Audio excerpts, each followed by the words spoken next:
So this nifty little thing, apparently, when I thought I was buying Charmin toilet paper, I bought 5 toilet cover seats to go.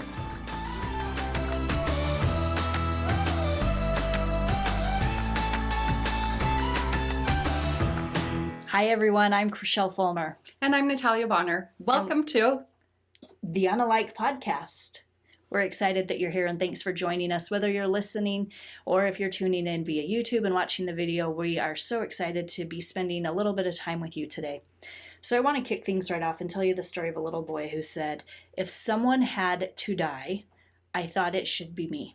6 years old, and that was the first thing that he said when someone asked him after the fact why he decided to dive in and intervene a dog that was charging for his younger sister. So this is a 6-year-old boy who lives in Cheyenne, Wyoming, and he has been making national news over the past week or so because that's what happened. A German Shepherd charging down the street coming after his sister. I think she's 4. Crazy. And he dove in. He broke up that fight. He dove in between the dog and his sister. And they said that he did, in fact, get attacked. He, when all was said and done, had bites all over his face, more than 90 stitches. Wow. Throughout his face, an hour and a half to 2 hours in surgery. And so the whole world is stunned by this little boy who said, I thought that if someone had to die, it should be me. That's amazing. I can't even imagine. I would hope I would have the same reaction, but that's amazing that a child of that age could do that. I can't imagine my children. I would hope they would do something like that, but that's truly amazing. Yeah. A 6-year-old could do that. Have you ever been involved in a dog fight? Yes, I have, kind of. And it was scary. It wasn't me that was involved. I saw 2 dogs fight, and that scared me to death, knowing how much force. I love animals, but they, they can really, it can be a terrifying moment, and that's amazing that he would have, the fight or flight instinct that he fought. Mm-hmm. It's pretty awesome. Mm-hmm. Yeah. So 6-year-old Bridger, his aunt ended up going to social media and put a plea out to the real life superheroes, asking them if they wouldn't take a minute to send a shout out. And it worked. He has had all kinds of celebrities reaching out, sending him personal videos. And his aunt's been sharing some of those back on Instagram. So you can go over, like Chris Evans recorded a video and then they did a collage where they played the video and they share Chris Evans giving his thoughts to Bridger. But the family then recorded Bridger's reaction while he watched the video. So they played the 2 side by side, getting a lot of support because he has proven that he's what superheroes really are made of. He is. And I love that. I love hearing that stuff because we need more of this in our lives. Mm-hmm. I need more positivity in my life. I'm sure we all do. And yes, there are still good, really awesome people in this world, even if they're 6 years old. Age does not matter. It doesn't. So we're here doing the podcast, and we wanted to take a minute to give you a little bit more of an idea of what you can expect as you move forward with us and tune in. We are looking to do this on a weekly basis, and so we will be bringing out fresh content each week. But we also wanted to let you know what you can expect and what you will not expect or what you should not expect. So one of the things that we want all of you to know is that this is not a crime podcast. No. We like the crime shows. I like them. I'm not going to. We leave them to the experts. Yes. Okay. We're not going to talk about politics. Not political at all. Mm-mm. We care about politics. But we're not the experts. We're not the political analysts. No. So don't come here for that. No. We're not desperate housewives. No. We are actually both, though. We're wives, but we're working moms. We're happily married. Mm-hmm. Not to each other. I don't think we're desperate. We have husbands. So you're not going to find that here. And what else? Positive. Expect positivity from us. Mm-hmm. I think our ultimate goal here is just to share joy and love and happiness and the good in the world. So you've been through a lot. You have... and we're going to get into this a little later in the show, but you've been through some situations that have given you an opportunity to choose how to react. Mm-hmm. And I think you've kind of taken this on as your motto. I have. So I definitely have. And kind of expanding on that, a couple of years ago, probably 4 or 5 years ago, I sent out our family Christmas card. And at that time, I chose this quote. And it's like my life quote. And it's, be the good you wish to see in the world. So ever since I saw that quote, I have honestly made it my mission to just spread positivity. Sometimes the negativity definitely does get me down. And I think all of us have that. It's frustrating and it's so hard when you look at the media and other things like that. But when you take a step back and be like, maybe if I start within myself and try to portray positivity, I'm going to get more positivity in return. So that's my ultimate motto in life. I don't care what you are, who you are, where you come from, what you do, just be kind. Okay, say that again for all of us, because I think we need to be writing it down. I don't care who you are, what you are, where you came from, anything. I do not care, as long as you're kind to everybody. So I what's don't the care. motto? Which one? The Christmas card. Okay, so my favorite quote is, be the good you wish to see in the world. I love that. Be the good you wish to see in the world. So, 2 working moms, and we both have day jobs. And so this is something that we're doing on the side, something that we're having fun with. We've known each other for a really long time. Yes. I think as long as I can remember, I've known you. I would probably say the same. We both grew up in a small town, and we've both moved away from that small town, but we were raised with very similar values. Mm-hmm. And we grew up and we found ourselves, and we've gone different directions, and realized that today we're very unalike. Yes. We're very alike in a lot of ways. You know, we have a very similar upbringing and things like that. But at the same time, well, first of all, she's blonde and more fair skin. I'm very dark and more olive complexion. So we're very unalike in many ways, not just our physical appearances, but just in life in general. We've both had completely, like you said, different experiences. I've spent all of my life, I've moved around quite a bit, but living in the same state. Whereas you've spent your life living all over in many different places, you know? Yeah, so I've been in a few different states. We have a very similar, but we're, again, very unalike. Yeah. Today we're back in the same state, but I live in the mountains and I'm surrounded by ski resorts. And I live in the desert where it's very, very, very hot, but we do have palm trees. So there's a positivity. I'm jealous because I've come to visit you before during the month of February, and we swam in your outdoor pool. Yes, it's amazing. So at my house in February, we're walking through 4 feet of snow. Yes, sometimes we get snow and you get out your broom and you just sweep it off your driveway and then it melts. I can't even imagine. Where we both grew up in a town that had a lot of snow as children, and that included, like, you know, one winter we had like 4 feet of snow. So I really do not enjoy the snow. That's why I chose to live away from the snow. Apparently you enjoy snow. I don't. I just keep ending up there. My life keeps taking me back there. So we finished high school, and then I went on to college, and I took the traditional route, go to school, get a 4-year degree, and find a job. And we'll talk more about this in a minute, but I actually went right into the trade industry right after I was out of high school. I kind of did not take the conventional route, and I've never done anything conventional. So we have completely, as far as careers, all of that, completely different types of careers. You leave your home and go to a job. Well, until recently, but you used to leave your home that changed and go to a job. And I've pretty much worked from home for the last 13 years. So just completely unalike. Yeah, very unalike. Let's see. So after college, okay, then we both needed to get married. And I don't know if need is the right word, but we chose. Did that.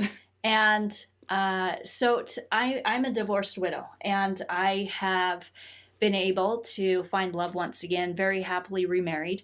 But it's a crazy story, and I ended up here today with the man who I love, but very unconventional way to find him.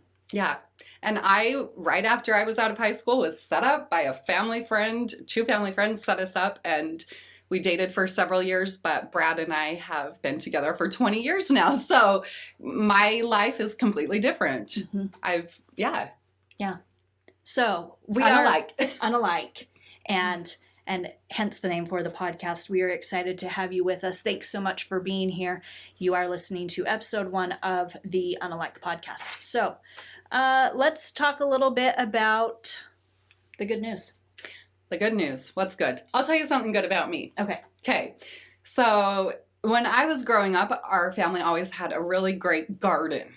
I remember. And we did canning, and we would harvest our corn, and we always grew a lot of tomatoes and squash and zucchini and rhubarb, like everything. We just grew this really great garden. And so now I'm older and I have children, and I'm like, okay, I'm going to grow a garden. So I tried to grow tomatoes, and we had bats eat those. And I've tried to grow just a few different things, and everything dies. Bats? Yeah. Bats ate our tomatoes. That's still registering bats? Yeah. As soon as I realized that bats ate our tomatoes, I was like,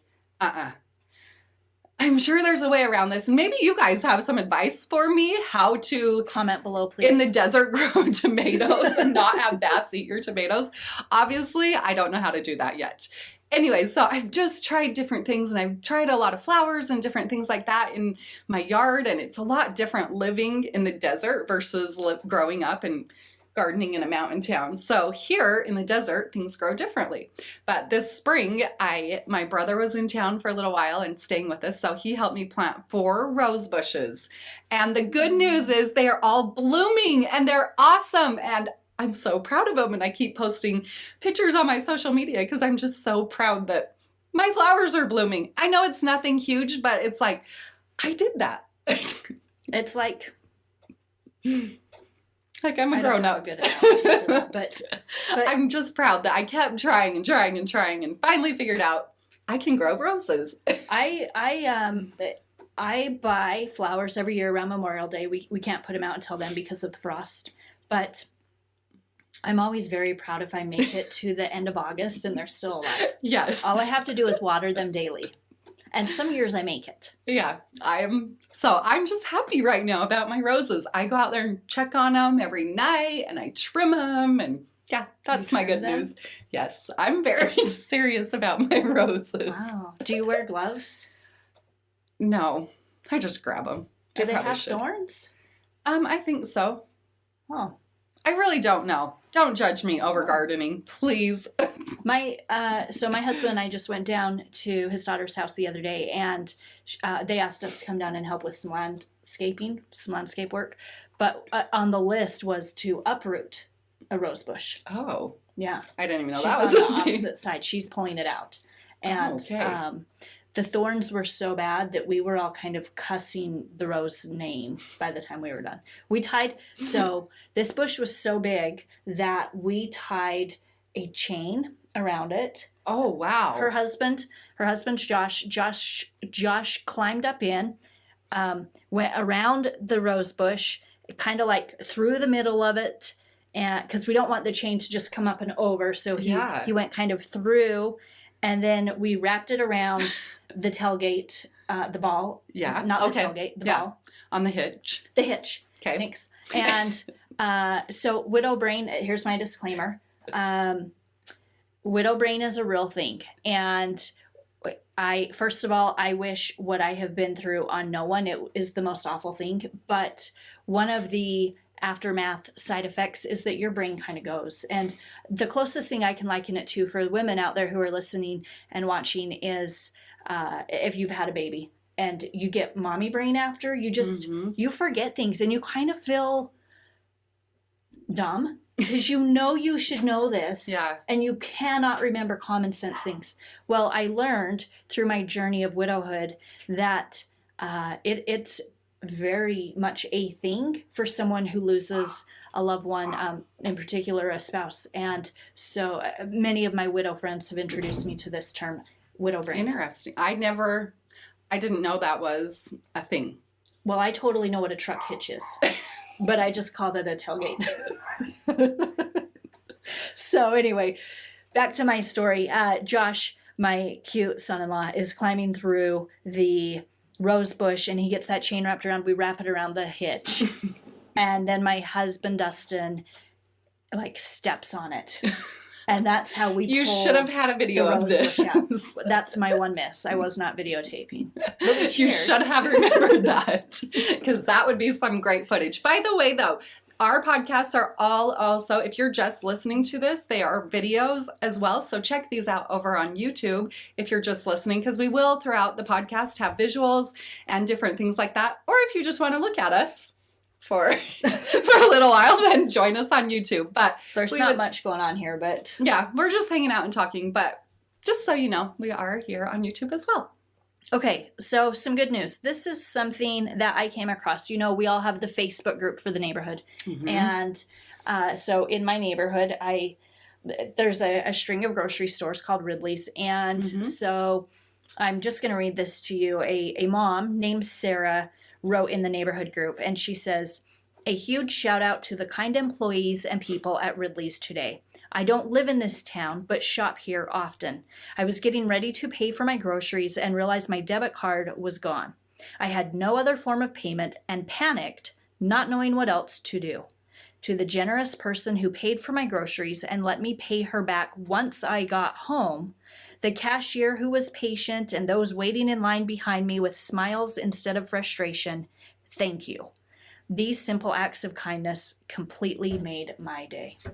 I love that stuff. And I'm just going to interject something here, because I just love these stories. And when I tell you the whole be the good you wish to see in the world, I don't want to tell you this story to make you aware of good things that I do or whatever, because I actually like them to be more anonymous. But a couple of weeks ago, you know, it's going to the grocery stores now is different than it was 6 months ago. It's a whole different experience. And I think a lot of us can feel this way, that when you do go into a grocery store, it's a little bit uneasy. Mm-hmm. You're a little bit on edge and on your toes and everything like that. So I don't know if they're doing this at your grocery store, but in mine, there's arrows on every other aisle. Yeah, and you feel like you're lost. I'm kind of stressed because I don't need to go down every aisle, but then I come around the corner and I need this one, and now I'm going the wrong direction. Yes. And that stresses me out. It's stressful.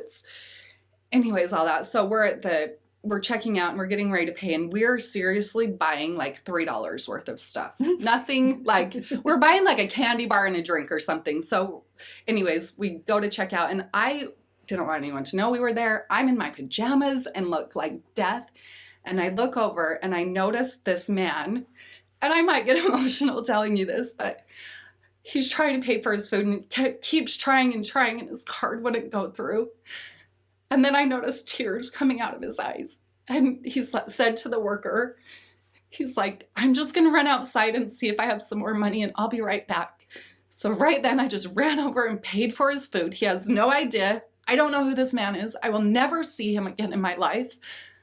But I just went over and paid for his groceries, and we left. And I looked around really quickly as we walked out, and he was walking back in, and just got to experience that moment where he sat there and cried, realizing he didn't have the money and someone had paid for his groceries. So sorry I get emotional. I don't like to be that way, but I just be good. Do good things. They make you feel better.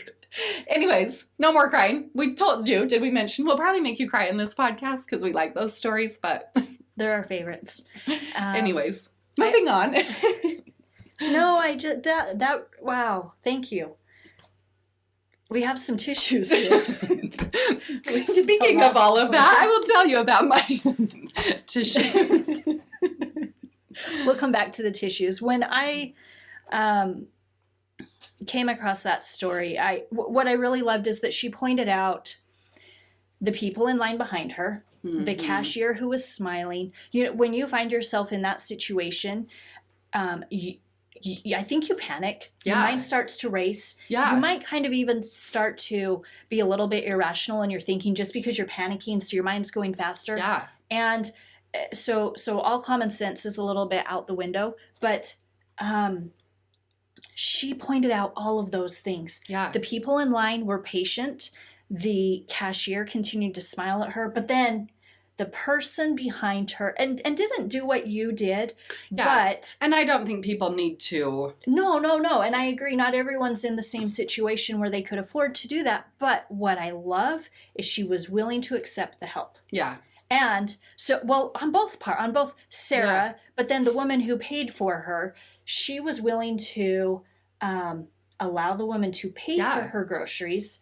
But then I'm assuming it's Venmo, because she said they paid when they got home, or some other card paying service. But then that woman, who is unnamed, we don't know her, but that woman also was willing to allow her to repay. Yeah. I think that's very big, because in the moment Sarah needed help, and frankly what the woman did was a world of help. Yeah, absolutely. But Sarah was in a position where she could repay her, and so they served each other. Yeah, really. And that's amazing. And it's amazing that she took the time to post that online, because we see so much negativity and people only want to share that share the good. People want to see the good. Yeah. So it's awesome. It's awesome that she would share that good story on there instead of complaining. And thank you for your story too. Anyways. That came out of the blue.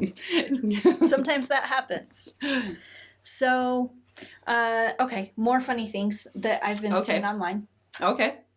Came across a social media post the other day that posed the question, what line are you sharing today, or what? Okay, so it backs up to 2019. What in 2019 did you think you would never hear in 2020? Oh, wow. This is a lot. And if you're listening, watching, leave comments. We want to hear what you... So what's something that you say today that's very normal that a year ago right now would have made no sense whatsoever? I think even the phrase social distancing, I had never heard of. I had never heard of it. So that's a new phrase. I don't know who coined it. I don't either. But now we all know what it means. We all know. It's like a part of our speech. It's a household term. Quarantine. 6 feet apart. He's currently quarantining. Quarantine. You'd be like, what? Yeah. I don't even know what I would have thought that term meant. I still don't know if I do. We know what it means, but I don't think people quarantined. Yeah. Yeah, definitely. Where's your mask? Like, our kids weren't allowed to wear a mask last year in school at Halloween. Yeah. And now that's what they will be wearing. Like, yeah. One really funny one I thought of, like going to the bank. Hold on, I can't go to the bank. I don't have my mask. It's so it's crazy. It's like the one place where masks are forbidden. Yeah. Historically. Have you tried? I don't have a face recognition phone, but I guess that would also be a problem with your phone. I guess if it only recognizes your eyes. Let us know if that's working. If you have that and if you've tried to face recognize. Has one. But I don't think he's ever done it when he had his mask on. I'll have to ask I don't know. Okay, let's see what else. Carol Baskins. Carol Baskin. That's Never definitely. heard of her. Have you watched the show? Yeah. Okay. So you now know who she is. There was a really good meme. In the very beginning, there was a really good meme that showed a tiger, and it said, 6 feet is one tiger width apart. Oh, that's a good way to remember it. Well, we could all remember this year by those things. Mm-hmm. If you don't know what she's talking about, there was a Netflix series that was pretty popular. It was trending on Netflix probably back in March, April-ish. That was called Tiger King. And it went on and talked. It's this whole story. If you haven't watched it, it'll definitely captivate you. It'll make you go. Your mind will be blown for a little while, and then you'll go back to normal life. But it's about people that have these tiger, like, preserves. And it's, you should just watch it. Let us know what you think. If you haven't already. So, okay, another line. 2020. Does anybody have some toilet paper? Do you? or better yet, I'll trade you 3 rolls of toilet paper for a bottle of Lysol. Or how about for a little while, we had several restaurants that with every order, you got a roll of toilet paper. Or we have a neighbor who was watching the house over the weekend for another neighbor, for a third neighbor. And so as a thank you gift, when the out-of-town neighbors came home, they gifted neighbor number 2 with a roll of toilet paper. They probably really appreciated it. She said that to me. And I'll tell you why they appreciated it. I actually have kind of a funny toilet paper story. Okay. So the town I live in, we have one Costco, we have a few Walmarts, a few other stores, but we were out of toilet paper. Like the town, everybody was sold out of toilet paper. And we were for reals getting low. Like we have like 2 rolls left and we didn't know what to do.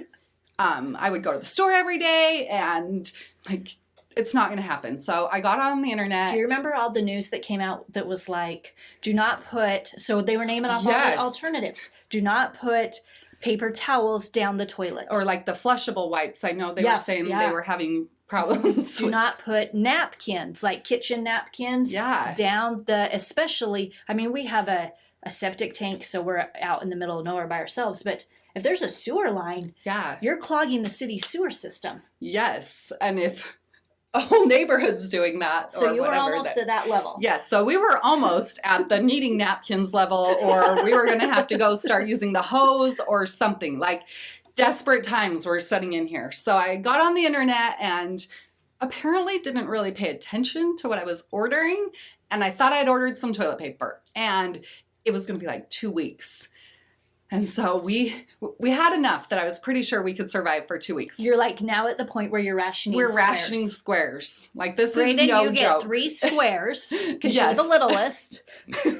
It was kind of scary for a little while. Anyway, so I'm tracking my package every day like we all do. And I'm like, yay, finally, the toilet paper is going to be here. Now, if you're watching, you're going to see exactly what arrived that day. This nifty little thing.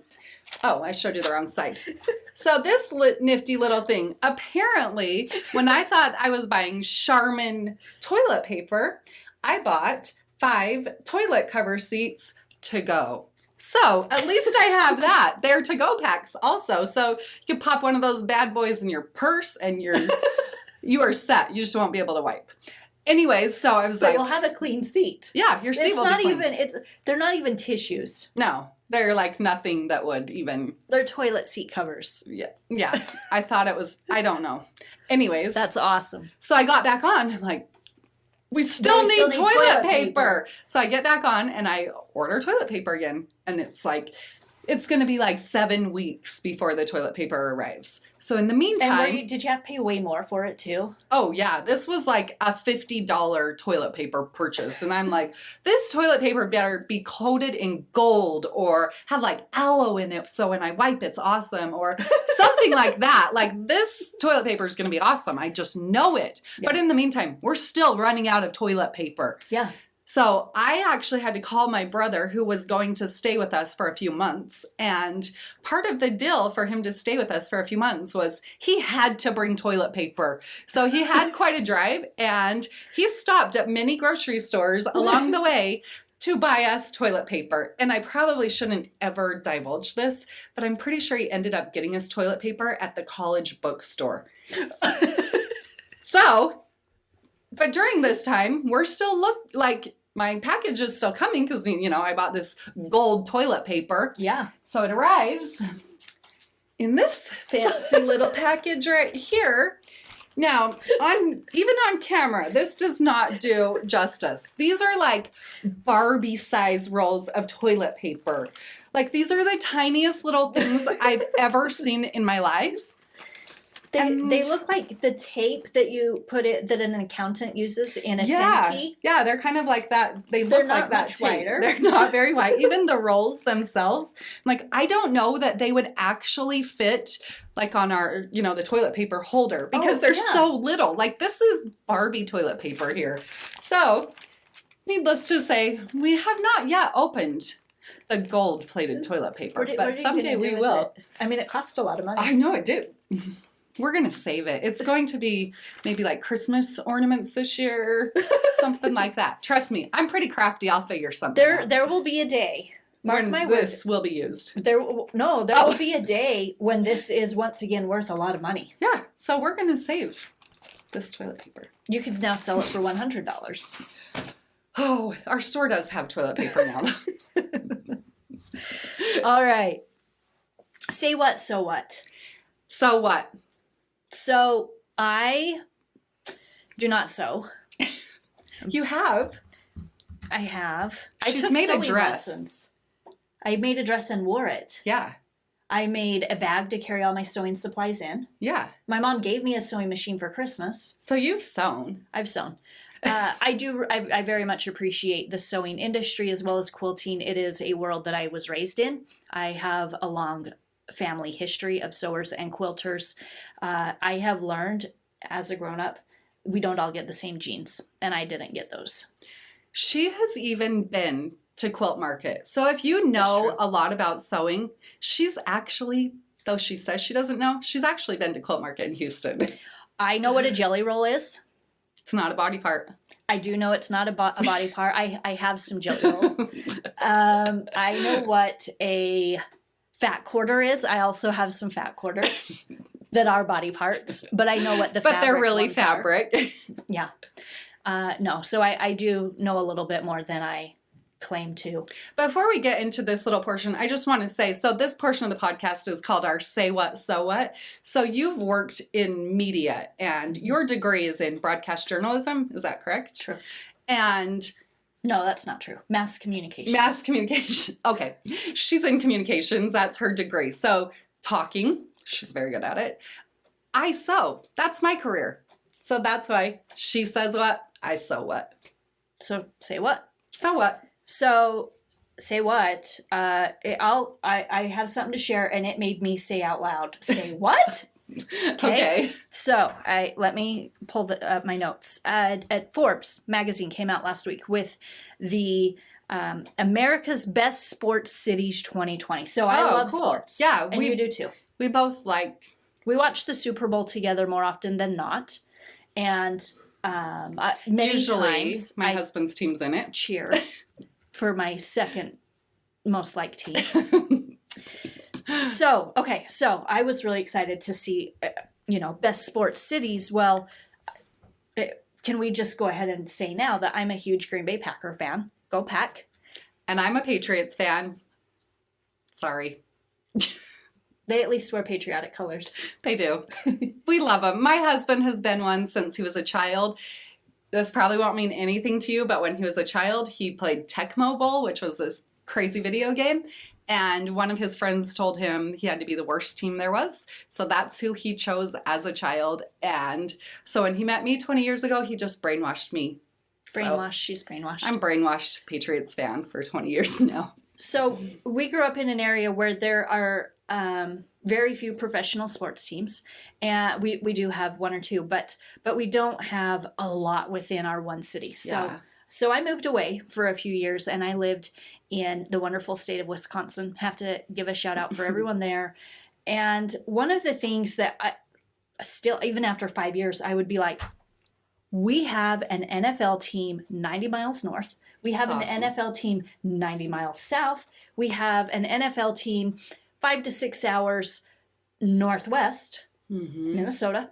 We have an NFL team 4 hours, depending on Chicago traffic, 4 hours south in Indianapolis, and go around Lake Michigan. And there's another NFL team, the 5th NFL team, all within a 6-hour drive over to Detroit. So that boggles my mind. It is, because being in Utah, we're hours. 8. Yeah, we're like an 8 hours from the closest team. And well, we will have one in Vegas, so they'll be closer. My husband is a Raiders fan, and they also have really awesome colors. I look really good in black, but I love green and gold. So, best sports cities 2020. I don't know these, so I'm super excited to hear what they are. Well, number one, I knew you would have feelings about this. Number one is Boston. Yay. Okay, so Boston gets credit for having the Bruins, the Celtics, the Patriots, of course, the Red Sox. Yeah. And their oldest team is the Red Sox, who debuted in 1901. Very awesome. Big city with sporting, and go back over 100 years. Let us know if you're from Boston. So I'll just rattle through some of these. The number 2 team, city, Philadelphia. Oh. They've got several teams. Number 3, San Francisco Bay Area. So Oakland, with the caveat that they're leaving, but Golden State, the Oakland A's, the 49ers, the Giants, San Jose Sharks. So big area. Okay, number 4, Chicago. Number 5, Minneapolis. Number 6, Dallas. Number 7, Detroit. Number 8, Denver. Number 9, Miami. Okay, I'm waiting for Green Bay, right? Like, America's city. I'm also surprised you haven't said Dallas. I just did. Number 6. Oh, okay, sorry. Number 6, Dallas. Number 7, Detroit. Number 8, Denver. Number 9, Miami. Okay, I'm going to read through these real quick. LA is at 10. Then we've got New York/New Jersey. Number 12 is DC. 13 is Phoenix. Can I just pause for a minute? When I think of sports, I'm sorry, Phoenix, I do not think of Phoenix. Yeah, they have the Suns and they have the Cardinals. And they have hockey and they have basketball and baseball and football. But those aren't the teams that come to my mind when I think professional sports.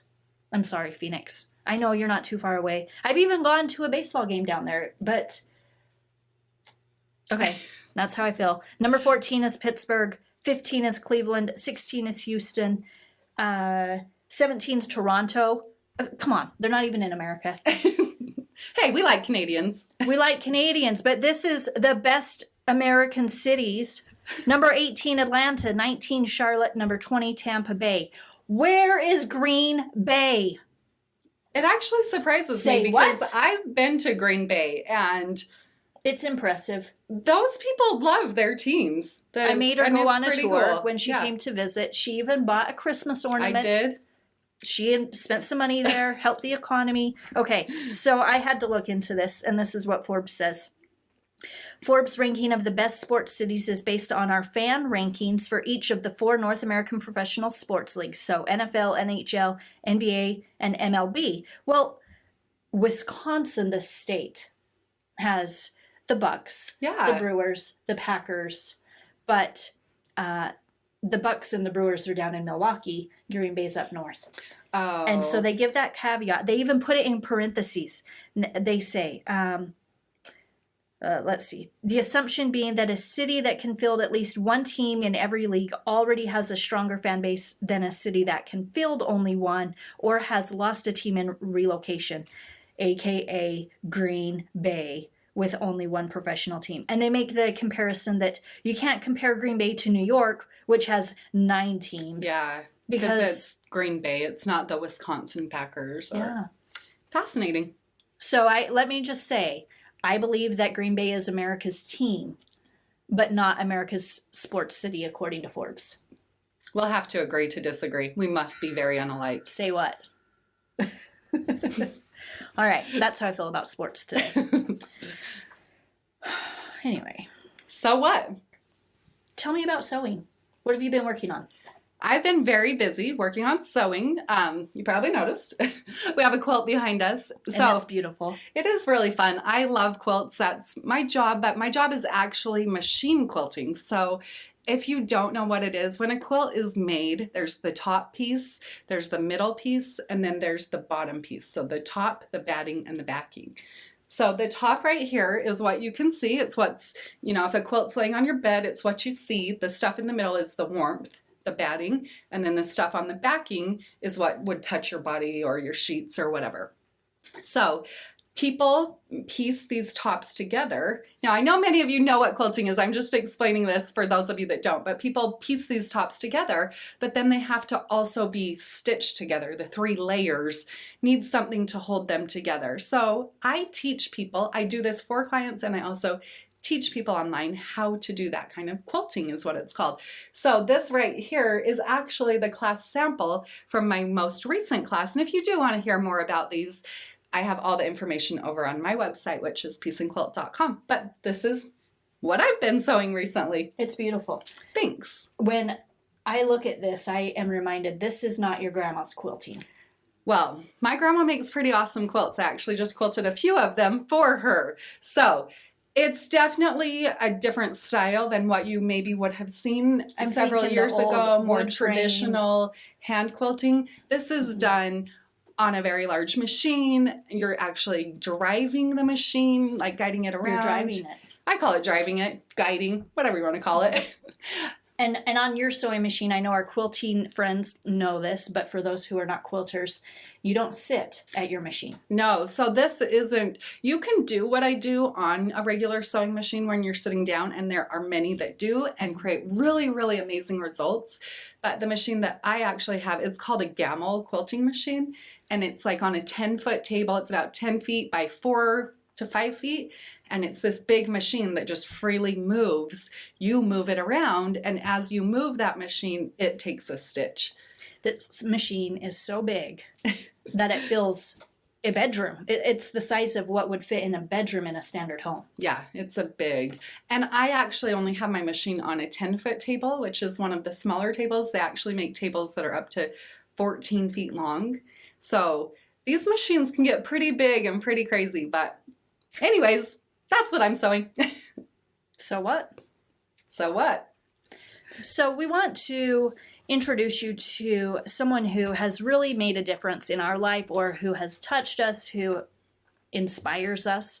And we're going to be doing this with each of our episodes, bringing someone in, interviewing them. And this week, as we roll out this first episode, I thought it was really important to introduce you to this amazing woman next to me. And I don't know how much she knows about this, but I'm going to put her on the spot a little bit and ask her a couple of questions for the last few minutes of our show today.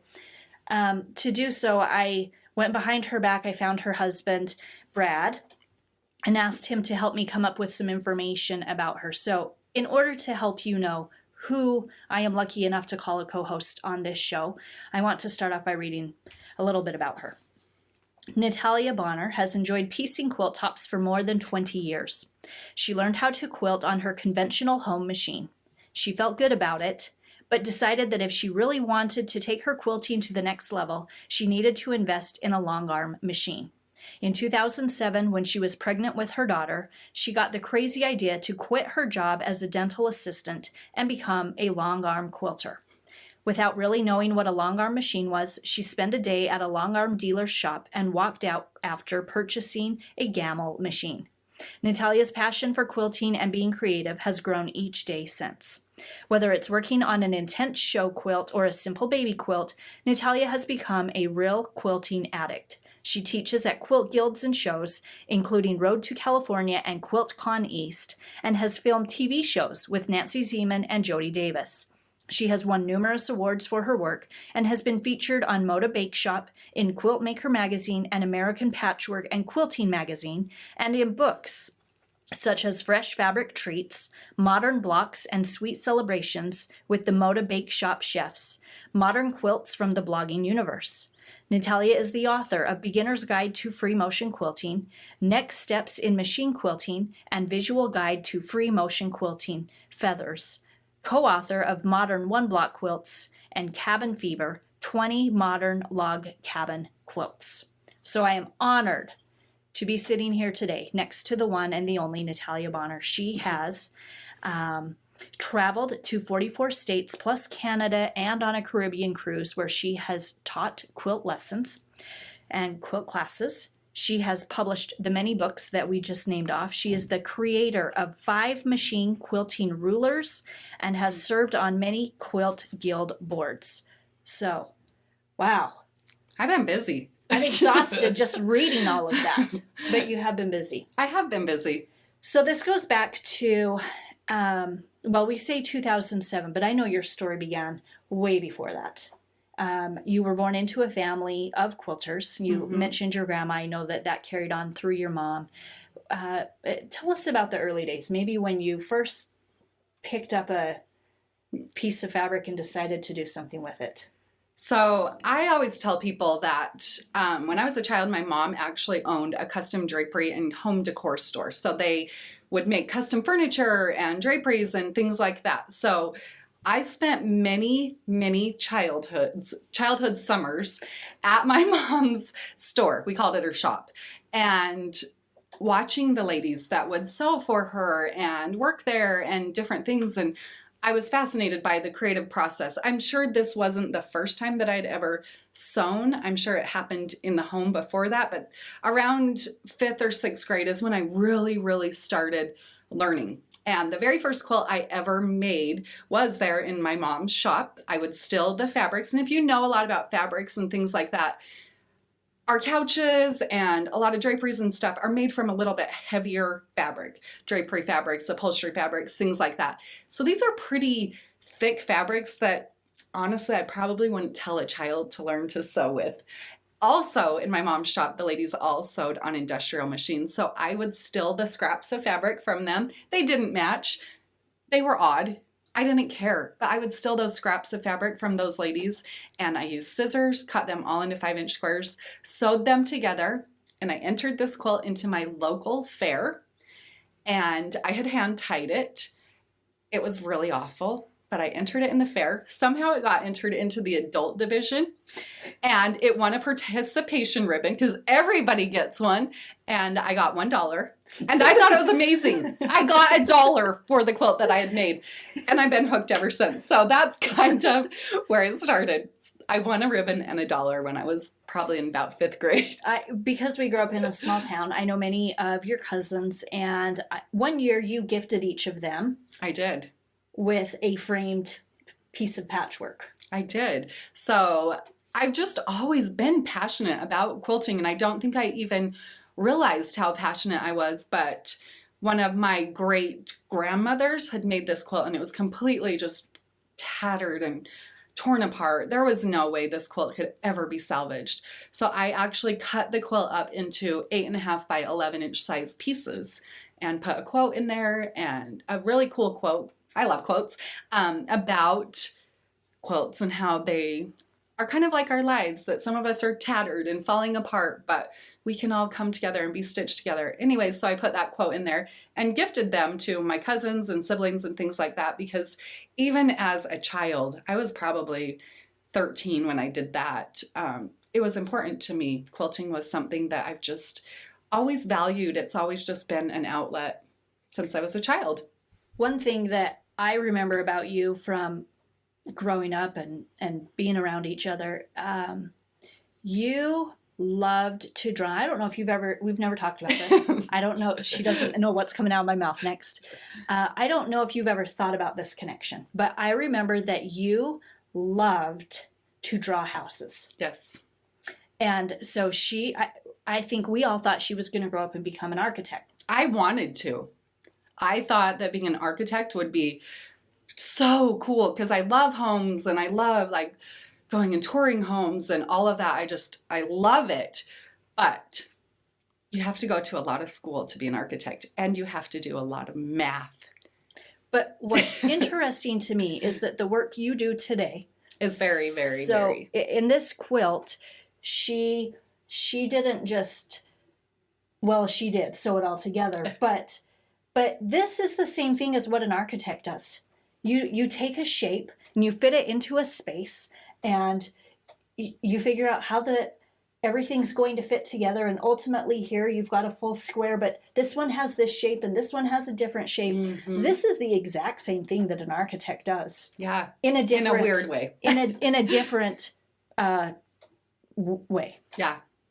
Totally agree. It's a creative passion and a creative outlet that's turned into a career that I didn't even know was possible. Sure. Who knew that there was money in quilting? I had no idea that it could become a career, and I am very thankful every day. I hear that quote all the time that, when you find something you love, you'll never feel like you work a day in your life. And a lot of times I'll get up in the morning and start working at 7 or 8 a.m. and I'll still be working at 10 or 11 at night. And I lay down at night and think, this is really my job. I just worked 16 hours or whatever today, but I really got to do that all day long. Like, pretty cool to be able to find your passion and make it your career. So it hasn't all been easy. No. And there was a point, I know you've shared this story. You've shared it in some smaller circles, and I know your audience has grown, and we've got people who are watching today who have never heard this, but you tell a very touching story about an experience you had in high school, and I was wondering if you'd be willing to share that with us again today. I will, and I'm going to paraphrase this story in a few different ways. So I am a second child, and I am a very typical second child, and I'm not blaming being a second child for anything. That's my personality. I was born a Spitfire. I have a lot of spunk, and I was always going to beat to my own drum. So I was raised, my parents told me to go to school, they did all the right things, making me go to school and do all the things. I did not enjoy going to school. As a high schooler, I had a full-time job. I excelled. The job that I had as a high schooler, they'd never hired a high school kid to do before. So I was always a really, really hard worker. But for some reason, I just could not apply myself in school. It was not my thing. And even after high school, I went on and became certified as an EMT and went through some dental training and different things like that. But I still struggled in those. As a young child, I struggled in school. I had to go to special tutoring and go to, just all of my childhood. I really, really, really struggled with school and education and learning. And now as an adult, I definitely think that's because I'm such a visual person. I need hands-on and I need touch and feel for things to actually impact me. So as a high school student, there were a lot of days that I just did not go to school. I did a lot of summer school and packets and different things like that to even be able to graduate from high school. So right near the end of my senior year, I was in a mess and I didn't even know if I was going to graduate. And we went into my high school principal's office, and her and I had not gotten along very well over the years. We just always butted heads. So I didn't want to be going in there. It was me, her, my counselor, and my dad. And we go into the office and we're all having this meeting and talking about everything. And she stands there and says to me, "You know what? You're never going to amount to anything in life. You're just going to end up barefoot and pregnant." Well, don't say that to a 17-year-old child. Unfortunately, she did say that to me. And unfortunately, I think for many years, I let that get the best of me, and I let that drag me down, and I let that hurt or help me. I let it make me harbor a lot of negative feelings. And honestly, I think it even made me harbor negative feelings towards the whole entire community that I grew up in for a little while, because I've tried to play the victim. So when I finally took a step back and realized, you know what, I'm not the victim of this. If someone else thought that of me, that's her problem. That's how she saw me. Because if she would have looked a little bit deeper, maybe she could have seen that maybe just the traditional way wasn't my way, and there's other ways to talk to a child and teach them to achieve their goals and to find success in other things that aren't just your typical way. And after I kind of started to figure that out for myself and on my own, that I'm not a victim. Everything I have in my life, I've earned, I've worked for, I've created, I've done this. I never realized how empowered I could become by taking something that was so negative in my life and I had used as a negative thing and trying to turn it to, you know what? No, I'm not that. I am better than that. And I'm going to make the world a better place so that nobody else ever has to experience that type of negativity. So, wow. So there's my little rant. Anyway, so that was kind of wow, that moment. Wow. They say sticks and stones may break my bones, but words will never hurt me. And that, of course, how untrue that really is. Yeah. I love that you took that and used it as the fire to do good. Yeah, for many years it was a fire, and now my fire has turned into just my own passion. But for many years, when my first book was published, I was like, I didn't end up barefoot and pregnant, even though I probably really was barefoot most of the time when I was pregnant, but I didn't. I had the drive to do something for myself on my own, and I did it. So tell us a little bit about quilting and where it has gone since 2007. So crazy. It's been 13 years. And after I bought my first long arm, I just started sharing my stuff on the internet. And I 100%, when I started sharing stuff on the internet, I created a blog back when blogs were the thing. So I created this blog And I completely thought it was just to share quilts with, my grandma lived in one state. I had a cousin, we were doing like a little sew along that lived in another state. We were all just kind of spread out. So I created this blog and would just create tutorials and post those tutorials in a tutorial, like teaching you step by step how to make a quilt block or whatever. So I would post those and think that only my family was seeing them. And then I remember this random day getting a comment from somebody and they were like, I'm in New Zealand and I love your work. And I almost like fell off the chair. At first I was like, who is looking at my stuff? What is happening? And then I took a step back and was like, this is amazing. People all over the world can learn from what I'm sharing. And that's a pretty powerful tool that I feel like I've been blessed with. So I've continued to work from there. So I continued blogging, and which led into me writing books. My first book, when it was published, my publisher had seen my work online and reached out to me and said, we really would like you to write a book. You've done great. And obviously I don't think I could write a book. Remember, take you back a second. I didn't think I could ever write a book, but I wrote one and then I wrote 2 and 3, 4, 5, ended up having several published through my publisher. And now I've kind of shifted my career from writing books and traveling and teaching to teaching online. So now I teach a lot of online classes. And in the last year, my husband's been able to start working with me. So now we both work and he works. He's one half of the quilting business and I'm one half, and we just work, and it's really, really fun. And it's fun to be able to find your passion and work at it. Mm-hmm. So, and I love that you pointed out that it doesn't feel like work anymore. It doesn't. Because you're doing what you love. I really do enjoy it. And some days I only get dressed from here up and you guys don't know, and that's fine. I love it. It's really awesome to be able to find your hobby and she's passion. Smiling, and look how big her smile is. Well, I'm so honored to be sitting here next to you and to be working on this podcast together. I know that the work that you do grew from that one little blog. Today you manage several social media profiles. Yes, I do. I've got a really active Facebook page with thousands and thousands of followers. I've got a super active Instagram page with a lot of followers. These communities is what I call them when we teach these online classes, these really great communities. And I always tell the people in my communities, my classes, that this is like my babies, seeing my babies come to life and create amazing things. It's so rewarding. It's amazing. Yeah. Really cool. Yeah. And you're on YouTube. Lots of videos on YouTube. We've got, that's where we're sharing probably the most content right now, is over on YouTube. So, and my personal favorite, which I'm not a user at this point. My, kids are varying in ages, but my personal favorite is that you have also gone viral.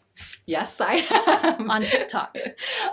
And I should paraphrase that one. Yes, I went viral on TikTok, and my husband and I, our kind of little outing is to go on a drive. That's what we do. We just love to go on a short drive. So we created this video and posted it on TikTok.